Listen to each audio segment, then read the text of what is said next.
为着要鼓励少年人登去故乡发展，云林县政府伫企业的关注，第3档前开始提供少年人创业的补助金。今年补助搁再增加，微型的创业上济是补助50万块，专业型上济是当来补助300万。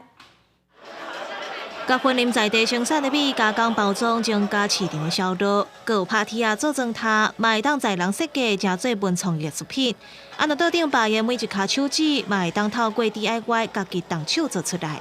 然后我们主要是 DIY 的银饰以及钻戒的定制。然后我们现在人次非常多，人流也非常多。然后我们在过年期间，建国一村有满市集，非常多的人都来逛市集。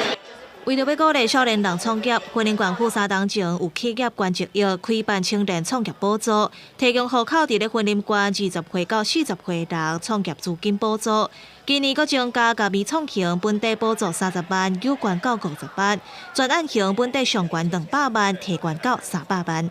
不管是农业或者是烘焙类，或者是我们有做金属类的，那比较特殊的还有像我们有办抓周活动的，相关的一些青年，